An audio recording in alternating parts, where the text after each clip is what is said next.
Welcome to Not a Great Whisperer podcast. This is your host, Katie Ray. I am joined from, I know this sounds a little promiscuous of me, but one of my work husbands, Carlos Medina, one of my bosses, one of my dear friends, like the best.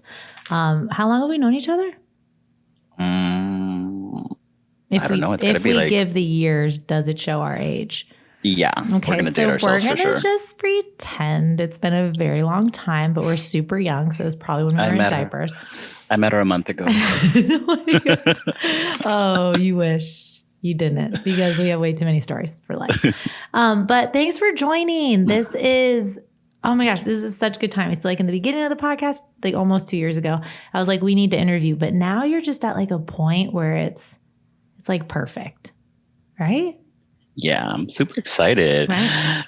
I love it. So thanks for joining. Tell us a little bit about you. Pretend we're a dating app. Go. Let's see. Where do I start? So I'm a 30-something millennial navigating life through a global pandemic, trying to keep it together, trying to stay moisturized. Super important. The moisturizing. Always. Super important. Yeah, I know. I never really think about what to say. Like, who are you, right? Who are you? Who am I? I'm just a human trying to grow, trying to be the best version of myself. That's it. And we met in a crazy, I'll use the word chaotic. Is that a good word? Accurate. That's good. Yeah. Accurate. Like, it's not too negative. It's very busy. It's, it's just right. But we also had like an amazing crew around us at work. I'm thankful because I met all of you crazy biatches. But it was a little stressful. Yeah. Yes. That's an understatement. Carlos is like, yes, because I was, throwing fires every day. But okay, so you were in IT. You moved away from IT for a little bit. You're back in IT. Back. Insane. But they need you back. They need you back. They need your articulation back. They need your creativity back. So let's go into when we first met. You were running shit. What was that season for you? Like, what would you say, like, where you were in life, professionally? Oh, these good questions. So I started when we were working together. I was still, I want to say, in my mid-20s. And, I was planning a life. I was living with my partner. And I just had all these dreams and ambitions, and I had a timeline. So I want to say that was my planning season. Oh, okay. That's a good one. It was an abundant time for me too. I got to experience a lot of great things because of the job, and I got to meet a lot of great people. And it's so funny because, for me, it was a means to an end, right? At that time. And it turned out to be one of the most significant periods of my life. And why? At first, it was because it was so stressful. So it pushed my, it helped build my mental fortitude and my emotional fortitude, and then eventually cracked my fortitude. But also because I met a lot of really great people. And, I always say, the individuals that we worked with, they're such great people, and they rallied around me at a time that I really needed them. And there's not a day that goes by where I don't think of a person and I try to tap into some of the strengths that they brought to the organization, and that they helped me to move forward and then to succeed. A lot of the things that we did out there, it wasn't my doing. It was just I had a really great team around me. And do you think some of it's a little blurry? Because I feel like that time was fast-paced. Yeah, Everything it was so fast-paced. So that's why, I think at the time I couldn't really appreciate it for what it was. Oh, yeah. So today, I have a totally different perspective on what we went through. I mean, I would have done things a little bit differently. But yeah, definitely. I look back and I'm like, wow, it was a good period in spite of all the challenges. And what was your, I hate to use this word, breaking point, but what made you leave? So I worked at that organization for, I want to say, a little bit over 10 years. And it really provided a lot for me. saw a lot of growth in my career, so much experience, so much exposure to different clients, and that became an advantage later on in life, regardless of the industry that I was working in. But at the time, as I mentioned, I was in a planning phase. I was really hyper focused on my next goals, which was starting my own business and creating a life with my partner. But unfortunately, in the latter part of my employment there, my partner passed away suddenly and just tragically, and that just threw me in a tailspin of sorts. And I realized that I had only defined my life between my partner, my relationship, and my job. And that's what I really had put all my focus into. So there was nothing left for Carlos. So I was turning 30 that year, and I told myself, I got to do something for myself. I got to figure out who I am, independently of all these, different accolades and people and dreams and ambitions, that weren't necessarily my own. They were given to me. They were constructed by society. It wasn't me telling myself, this is what you're really passionate about. So I took a little break. I said, you know what? I'm done here. I got to go. I gotta leave real quick and I probably gotta never go. come back. So I want to Yeah. bring up Lewis's passing because I think you say it so perfectly. Like you were giving so much to career and your partner, where you forgot, like, oh, what is Carlos? Like, what am I feeding Carlos? Like, what am I, like, my glass is basically empty because I'm giving to everybody else. So with Lewis's passing, I don't want to call it I mean, do you feel like you hit a rock bottom because it was starting over? I don't feel like you were rock bottom. I mean, No, there were some things you changed. I don't like to use that word, rock bottom. I've been there. No, I mean, and it's not bad. I mean, rock bottom is always a foundation, right? It's where you can start clearing the debris of things that you built onto yourself that you maybe necessarily didn't really need. It was placed there by somebody else, a construct. So I did hit rock bottom. It was a time for me to really, invest in myself. I looked at my relationship as a person that saved me in a time that I needed saving, and I appreciate that. But looking back at it, as much as I appreciated him and as much as I miss him, I should have been saving myself. So when you place so much value on somebody else and they suddenly leave you, whether it be a tragic loss, as a death or a breakup, you're kind of left trying to figure out, like, how do I keep myself stable? How do I provide for myself?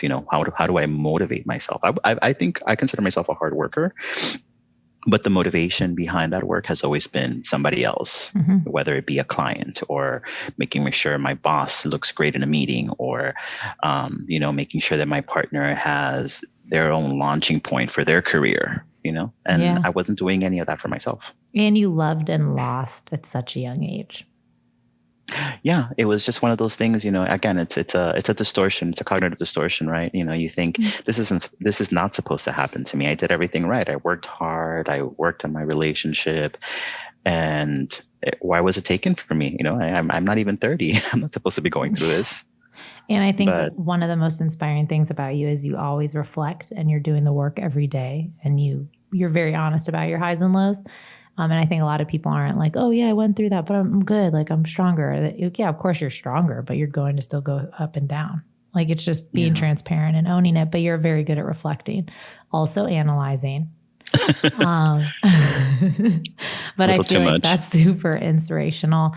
And I mean, you're always going to say I would do things differently, but I feel like this is very powerful for people our age, which is 21. But no, but like, I just feel like you are showing people, like, it can be done. You're going to hit the lows. You're going to go through a really hard time. But here I am, and I think you're at a beautiful spot. Do you feel like you're in a beautiful spot? Don't be too analytical on yourself. I am. I look back and, there are days, I mean, these days I wake up and I thank God every day, because I prayed for moments like this where I didn't have the burden of pain or a memory, just beating at me from the moment that I wake up until the moment that I put myself to sleep. And I think you mentioned something really great, that resonates with me every day. It's, I try to live a very vulnerable life, because with Lewis's passing, everybody told me, you're so strong, you're so strong. And that's great. I appreciated those messages, but I feel like it didn't give me the space to actually say, no, I'm not strong. I'm breaking down right now in front of you. And, I'm still not, you know what I mean? I'm not doing it for myself. I'm doing it for you. So I look at life now, and it's not meant to be perfect. It's not meant to be perfect. It's meant to be lived with a lot of effort, I think, with your best effort. It's not meant to be, this perfection that everybody sees. It's real, it's raw, it hurts. And, that's pain, and you can use that pain to really build. And it's not going to happen in a day. It's not going to happen in 2 days, a year. I mean, my journey, if you would have asked me, how do you feel 5 years ago, I would have told you I'm destroyed. I have barely enough strength to wake up in the morning and wash my face, and that's about it. And here I am, keep going. I'm going to keep going because it's what's required of me. And for Carlos, if he's not washing his face, shit got real. Am I right? That's true. That's true. Like shit. At minimum, wash your face. That's why it's like if I'm not moisturizing that day, something's wrong. Yeah, something's gone wrong in my life or in my day. Stop everything. What just happened? Oh my gosh. I always love your words. I think you should write more, but whatever. That's just me giving my opinion as always. But I think, have you been able to help other people along the way of like, screw your timelines, fuck the milestones, like put the effort in yourself? I've always wanted to, but there's also one thing that I have learned, that was really important for me to learn. And this is just something, this is my personal mantra, is that what I know for certain is that I don't know at all.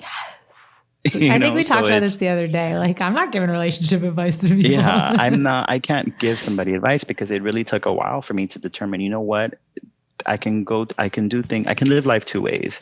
I can listen to everyone and try to apply their advice, in whatever way most aligns with my life, and pick and choose. And then what I realized is that I'm not living my life.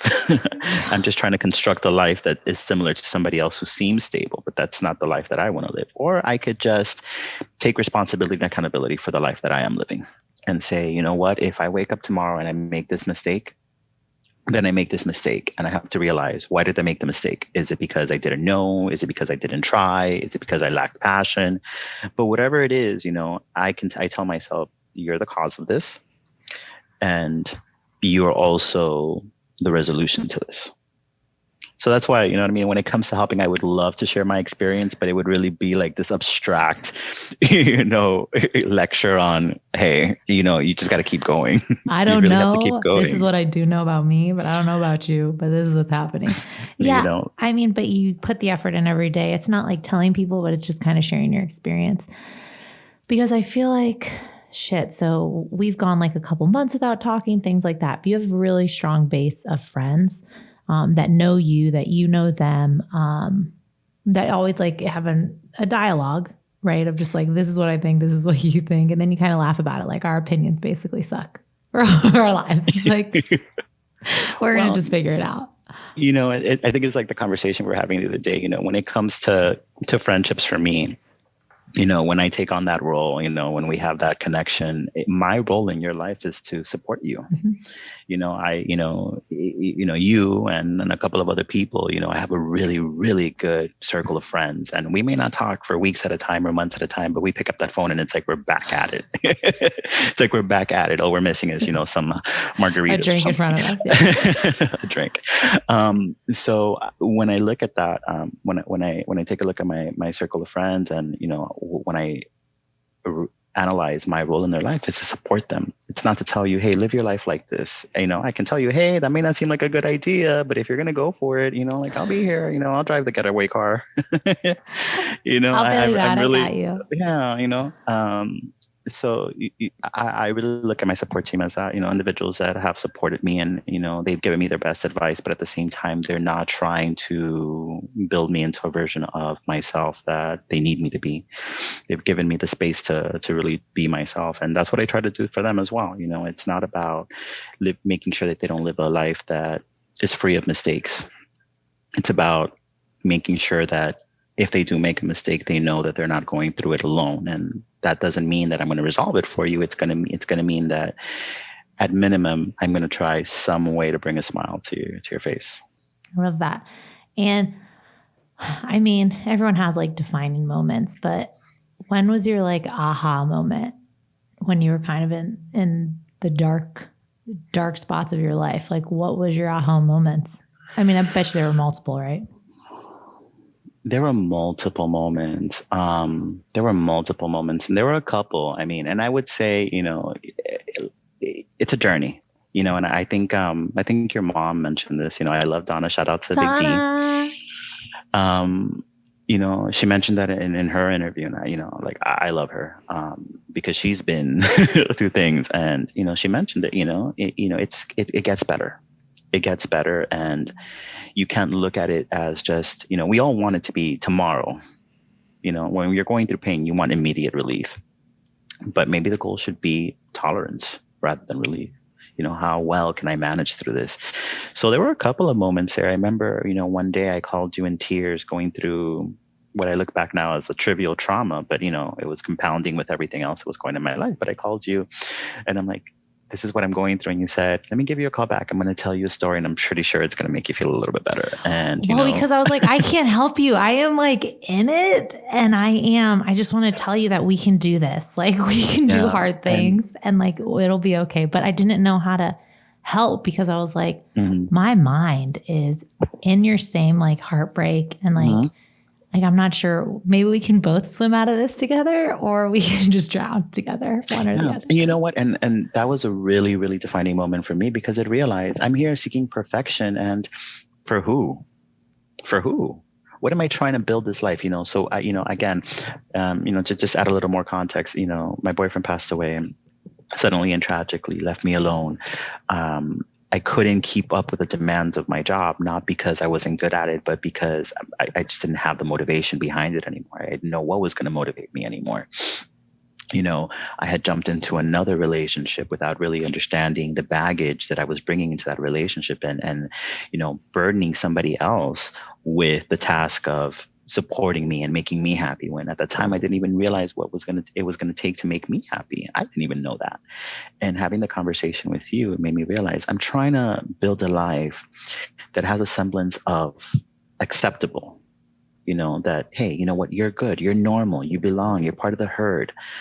And, I know you were faced with like some really tough decisions and you were trying to find your way to make peace with that. And I'm like, why would I, put myself in a position where I'm trying to make peace with somebody else's version of my life, why, I need to be the one defining it. And I need to be the one living through it. But I think your conversation, at first I was like, oh, I'm a bad friend. I just literally vented on him while he's going through all this. But I feel like you've always been what's the word? Like you can like see big picture everything.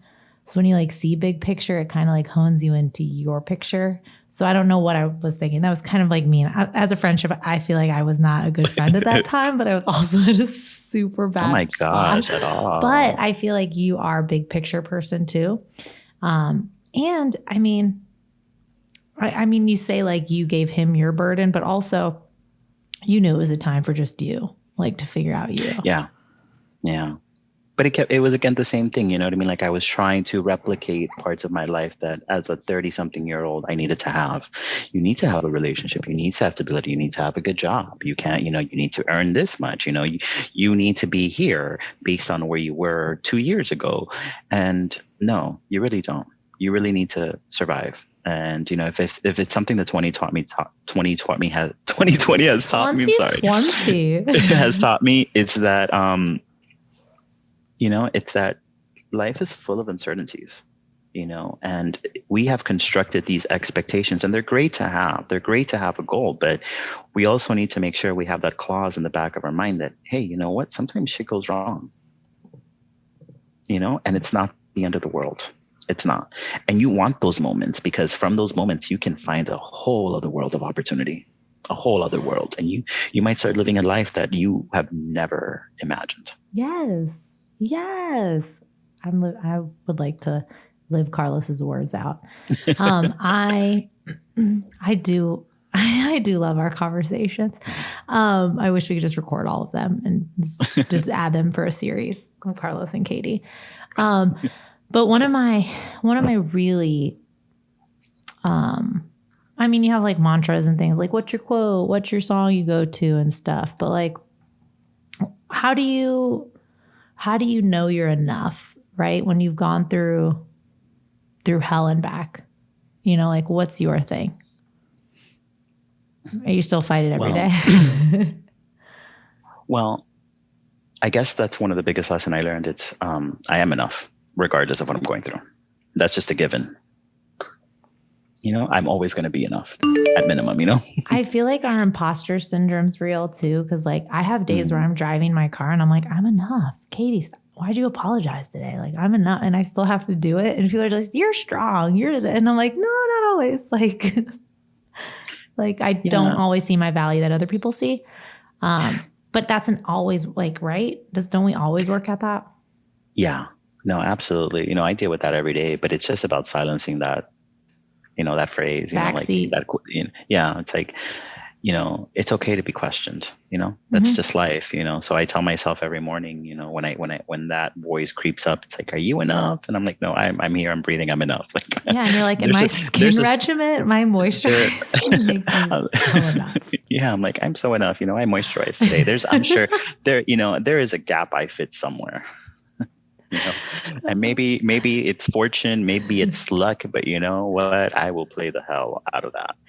I don't remember if I'm 6 months older than, or 4 months older than you, or you're 4 months older than me, or 5 months older, but I won't say anything. But we're almost on the other side going towards 40. Am I right? Yeah. So, I feel like that's it though. Like I've met so many people where like 40, they are just fucking killing it. So like, I'm not as scared as I once was. You know, it's funny because I have this conversation. My group of friends is so diverse. So, you know, I will befriend anybody if you just show kindness to me. Gender. Doesn't matter. Fuck it. Doesn't matter. I don't care. You know, I don't care what you've done in your past. You know, if we have a connection and, you know, you've shown kindness to me, then, you know, you can have my empathy and understanding any day. That's why he's friends with me. He doesn't care about my past. You don't care about my past. No. And I think about that,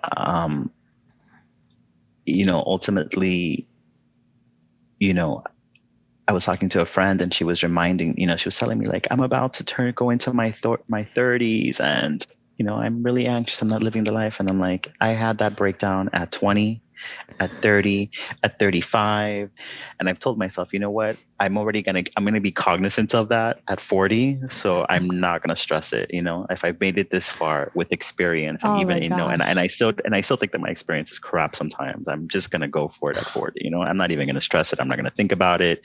I'm jumping off. I'm taking that leap there. Is that the seasons we give zero fucks? Is that what you're saying? Like, it's just. Well, I feel like it's like peaks and valleys. You know what I mean? Like we kind of go through it. It's like, you know, we anticipate, you know, the uphill climb. And then when we get there, we're like, you know what, I'm just going to avalanche all the way down. I'm just going to throw myself off the cliff, you know, but it happened, you know, and again, if 2020 is a lesson to anyone, it's that, yes, you can fear those moments, but you have to understand that it's not going to hurt you. You're going to find a way to survive, you know, just lean into that fear. Lean into that fear. You know, what's the worst that could happen? Like, you know, if, you know, like, and I that's like a little fun game I play in my head. It's like, what's the worst that could happen?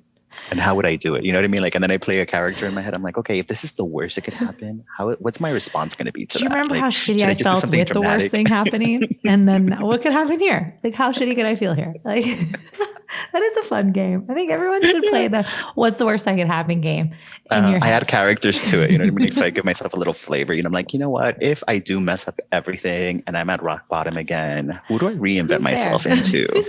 Who do I become? You know what I mean? Like, because the climb's going to be the same anyways. You know, at that point, it's like, you know what? Here we go again. I've done it again. Here we are. Oh, how did I get here? But let me be somebody different this time. But I would like this character to join. Thank you. So we make fun out of the experiences that we have, which is good. What do you think?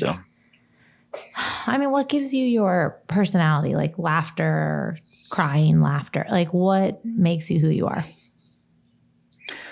You know what? I think about this sometimes, and maybe this is not the best thing to say, but I consider myself a blank canvas. I really do consider myself a blank canvas. So I really keep a circle of friends that are so diverse and they bring something different. And I think they bring something out of me, a little something that I may not have seen in myself. And so I guess maybe I'm just an empath. I see people's lives and I'm like, wow, like, you have no you have no idea how amazing your life is. You have no idea how unique you really are in my world and in my universe. So I just like, I think sometimes I'm just trying to keep up. I'm like, oh my God, like, let me see what role I can play. Help me, let's create magic together. I like the blank canvas thing. Do an example. I live in my head a lot. What's your favorite thing that's come out of your blank canvas? So I want to say, let's see, what's come out of my blank canvas? Sounds kind of dirty, but we don't mean it that way. So for instance, I think I want to say like with some friends of mine, right? So after I left corporate America and I was doing my own thing, I was approached by a friend. He was starting a franchising business and they started selling a whole bunch of franchises. And it was just something I just threw myself into. I'm like, hey, you know what? I really have nothing to lose. I have everything to gain here. That's what it is. So I jumped into that and it gave me the opportunity to really know, to finally recognize that everything that I've done up until the point, really had served me in some capacity. We were able to like achieve so many milestones and I was able to participate in seeing a business come together, and grow, within a year's time. And it's things that we did, that's the impact that we had when we were working at that company. And, you realize like, did I really make a difference? I'm like, yeah, you did. It just maybe wasn't celebrated on the scale that it should have been, but we really did really great things. So that wouldn't have come about if I hadn't, become friends with certain people, like with new people, and they gave me a different perspective, and it scared me because I was just like, wow, your energy is like right here and it's right in front of me. But it pushed me into a more creative role. It pushed me into a more fearless role to say, okay, you know what? Now I really am by myself. I wasn't getting the cushy base salary that I was used to getting, but I was getting the opportunity to make a lot of money. And when I look back at that year and I'm like, wow, I thought I struggled, but when I really looked at everything collectively, in terms of payments, in terms of opportunities to travel, I'm like, wow, I did a lot. And I would not have done it had it not been for, the ability to meet those individuals and, and collaborate with them. Uncomfortable in a way, but not, they didn't realize that. You just knew you were kind of putting yourself in a different, out there, which is awesome. I like that. That's a good example. Thank you so much for that example. I always go back to like, how did we laugh so much during such crazy times and meetings, and like me having to pump in between meetings, and me being in a full glass conference room with unlocked doors. It's fine. No big deal. Carlos always had my back. But I always laugh because I always tell people like, Carlos was there through 2 of my pregnancies. Like, I don't know from your view, but like you were every day. So like Chris didn't even get that. Like you got this stress pregnant Katy. I also feel like I added to your breakdown at the channel company because when you left, how intense I was. When you went on maternity leave for sure. I'm like, you can't leave me here. Where with these people. I went through your whole pregnancy. I deserve to be there for the birth of your firstborn. I always tell, I'm like, no, Carlos, as my first husband, Carlos, he went through it. Like he got it. Like he could actually write a book about helping your significant other through pregnancy because he was there. It was a fun journey. I remember when I got so mad at all the reps because they told me my feet swelled up, and I was like, Carlos, fire soul angel. She just told me my feet were fat. And you're like, what? No. what? Katie, your feet are fine. They look great. I'm like, no, they Like, don't. They look like oh boats. They Lord. look like boats It and was one of those. sausages. It was one of those moments where I'm like, okay, I guess I'm drinking through lunch today. Don't do that at home, folks. Don't do that. How dare you? But so now you're back in corporate America. Okay, so we were in corporate. The best times of your life was with me in corporate. Tell the world. You took a break. Oh, well, no, you were back in corporate too. Well, not with the franchise. That was small business. Oh yeah. Then you were back in corporate. I don't totally out of the corporate. industry. Just out of industry. No, I wouldn't consider that either. So he was just in a group of a room with a bunch of people. It was a corporate company, but I wasn't doing anything really driving the mission forward or strategically for that organization. I was there. He was just there as a body. Yeah, I was just there as a body. You're back in corporate. So how do you feel you're mental? Like, I feel like the timing works, right? Like, I feel like you're mentally ready to be back in corporate. Right? I think, yeah, no, absolutely. And, the difference is here, I've had a really great opportunity. I don't have the fogginess around me. You know what I mean? Like, in everything that I'm doing now, it's to further my own personal objectives. It benefits me directly. I'm not doing it for anybody else. I'm not trying to fit a mold anymore. And I'm not trying to just, it's not a formulaic approach. Yeah. I think your loyalty messed with you too. Like, I'm always here to help. I'm always here to back up people. But now you have the mindset of, for me, but also as a team player. It's not like you're not a team player. Yeah. Yeah. You know what I mean? Like, so I definitely am coming back into it with a lot more insights into how I want to navigate the world. I doing it on my own terms within the constraints of the organization. And, I've had that conversation with myself, because you have to, or else you lose sight of your goal. How far am I willing to take this? What are my boundaries here? At what point do I say, you know what, the opportunities are really great, but, at what point do I say this is no longer aligning to my vision of a life that I'm trying to live for myself? It's not serving you. So that's, and that's something that I question myself all the time. Not because I'm being forced to, or because I'm being challenged, directly, but, it's a mistake that I don't want to make again. I don't want to lose myself and define myself, but I'm only a job. I'm only a job title, or I'm only as good as my next promotion, or I'm only good as my next, raise or bonus. I don't want to do that. Thankfully I work now, and it gives me an opportunity to really take everything that I used to do and build upon, and make it better. And it's a challenge, because I can really ask myself, am I really as good as people say I was? Am I really as good as I think I might be? Yeah. So those are fun challenges, but I always have that internal conversation with myself, asking myself, what's the boundary here? Like, at what point, if this stops being fun, if I stop being challenged, am I going to speak up?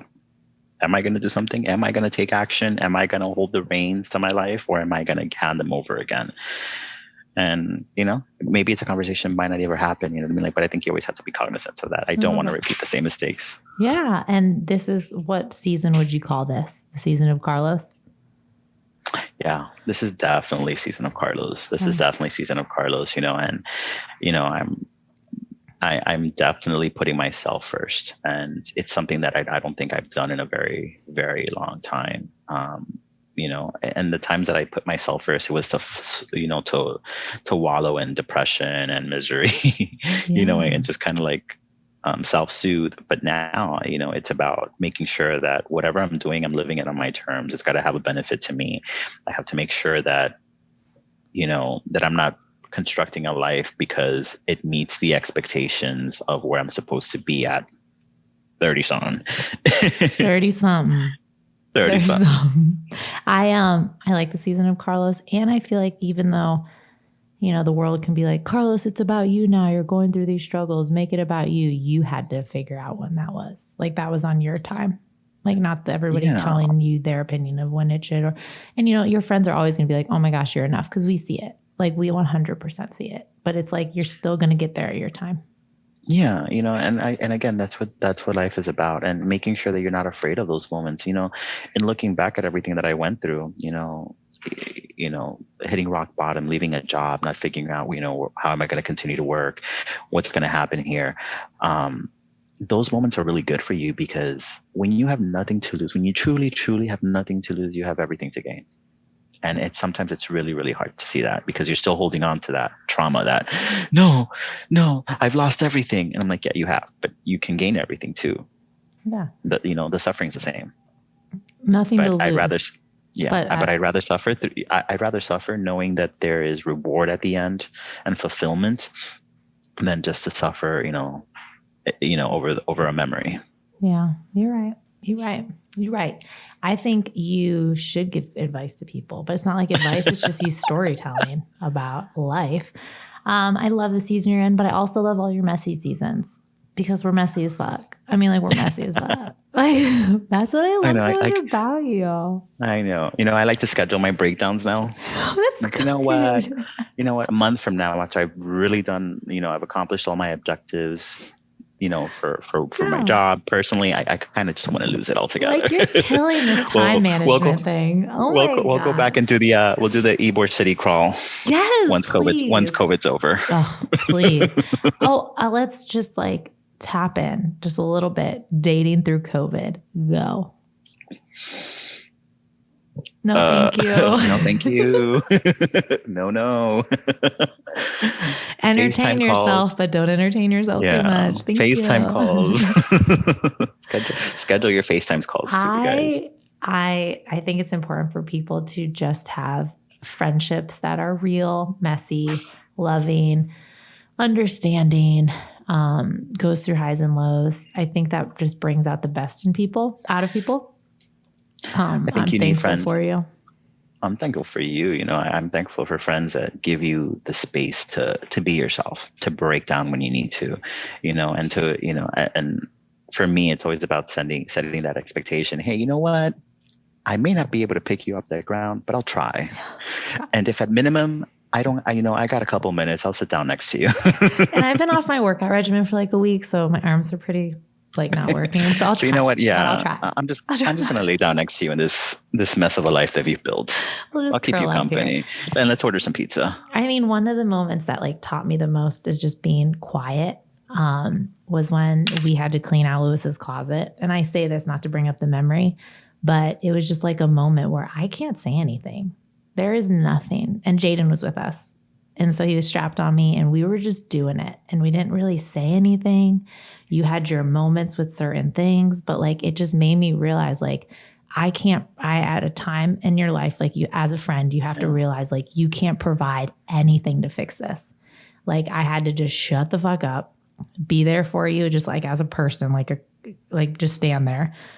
And I think Julie was there, or I don't know who else was with us, but I just remember like me having to shut the fuck up.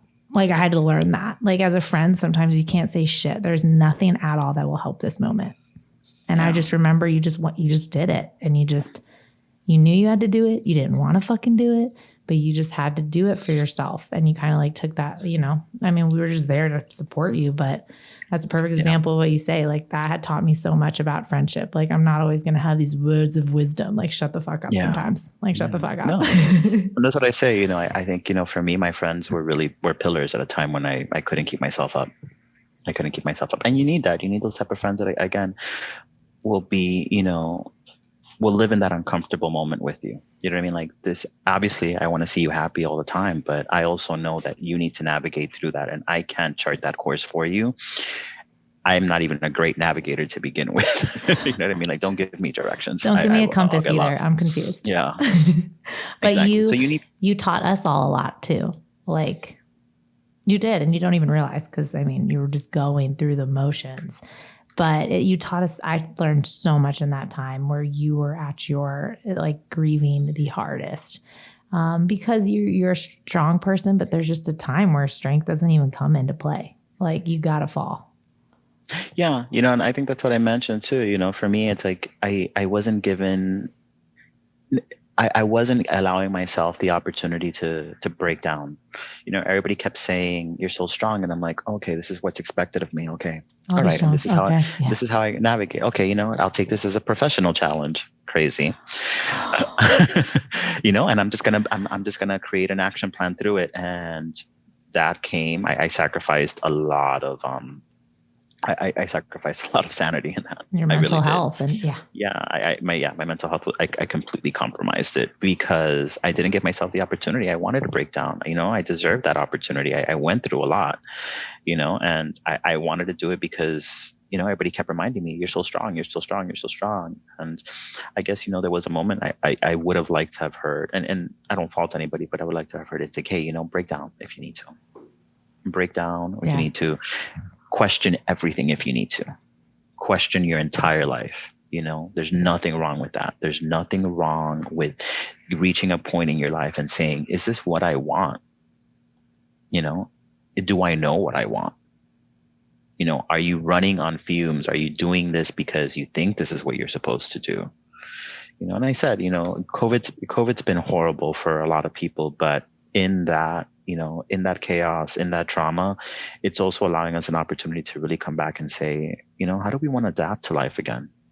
Do we really want to go back and give everything to organizations, who, when you take a look at it, there are so many industries that are being challenged, even at the highest level. They're like, how do we keep moving forward? So, and they have billions of dollars in resources, that they can do to course correct. What do we have? We have nothing but ourselves, but but our soul and our mind and our hearts, and we got to protect that first. COVID talks with Carlos. COVID talks. Okay, I love it. What do you want to? But that require what? What were you going to say? I was going to say that COVID talks usually requires like tequila, a lot of tequila. Oh my gosh. Yeah. I don't even remember what we're talking about by the end. It's fine. It's no big deal. Which we've had a lot of moments with that. Thank you for that. Thank you for the nights that we don't remember the end of our conversations or the mornings or the afternoons. What do you want to end with? My billion my listeners, my billion, there's like a billion. What do you want to end with? What do you want them to know about Carlos? I want everybody to know that Carlos has taught me a ton about friendship, just a ton about living, a ton about seasons. And I would have changed a lot of the way I helped or the way I supported. But at the same time, I think it's an amazing time to reflect with you sometimes, like how things, things I've learned from you is indescribable. Well, no, I mean, number one, I appreciate you so much. You were there you were there with me through most difficult times, and you entertained my craziest conversations and thoughts. But if I were to end, and if people were listening to me and they can resonate with the story, I can say that a couple things I've learned. Number one, love yourself unconditionally. Number two, just try your hardest. And you define what your hardest is, not an organization, not a friend, not family. You define it. And you make peace with it, and you commit to it. This is your definition of the best, and you build a life on those definitions. And when that life doesn't turn out the way that you want it to, you also commit to the fact that you can correct it, and you're going to correct until your last breath. You always have those opportunities. I would say, be gentle with yourself. Be gentle with yourself. Don't. This world is uncertain. And we were all going on this train, 100 miles per hour, and there was a brick wall on the other side, there was a brick wall at the end, because we were all told this is the only way forward. And it's not, there's not. And even when you hit that brick wall, even when you hit those challenges, you're going to find that there is an opportunity to move on. There's an opportunity to move forward, to grow from it, to capitalize on new opportunities, and you always have to take them, and it's even the smallest steps that you can take. You got to really live this life on your terms. It's not, it's just yours, and you can either live it adhering to a doctrine that somebody told you, your mentor might tell you these are the professional steps you need to take, and that's great, but commit to it. Make sure that you're the one that wants to do it, not because you think that's the only way, I would say just always reflect on that. Always constantly question yourself. If anybody's going to question you, it's you. Is this does this align to the life that I want to live? And always remember that you're accountable, not anybody else. Bad things can happen in your life, but you're accountable for fixing it. And it sucks and it's heartbreaking and it's frustrating and you might want to give up, but it's never going to change the fact that you are accountable for your own life. And then finally, of course, always wear sunscreen, because moisturize and sunscreen, because come on, if we are going to be going through all this crap in life, we're at least going to make sure that we go through it with hydrated skin. Like we need to age well. Hydration is key. And on a serious note, sunscreen and moisturize. I know I have fallen off that game, but I'm going to get back into it. No, I'm going to make it. Absolutely not. I'm going to make it work. Carlos, your handles, CJ. 1029. You'll find Carlos on Not a Great Whisperer podcast page and the Katy Ray page and katyray.com. I'm in Ybor City. Carlos is coming to you from 305. The 305. Miami, Mr. Dade County. That's why we're Zooming it, because we just can't wait for him to get here. It's crazy times. We need to have this interview. We're going to have a follow-up too. Hopefully it's not during his scheduled breakdown on his calendar, but no, I scheduled around that. It's fine. I'll schedule around that. But I loved having you. I hope this conversation filled your cup up, because it filled mine up, because I'm going to start questioning everything I'm doing too. I don't even think like that. Like, does this align with what? And I always, I take from like the book Untamed, like, is this who we want on our island? Are they bringing, like, is this the people we want on our island right now? I'm not saying you're not allowed on my island, but I'm saying, like, is it the people that love like I love, or like, like give, like I want to be surrounded by people who get messy and are real about it. I say meet people where they are, not where you want them to be. Whatever. Meet people where they How are. dare you?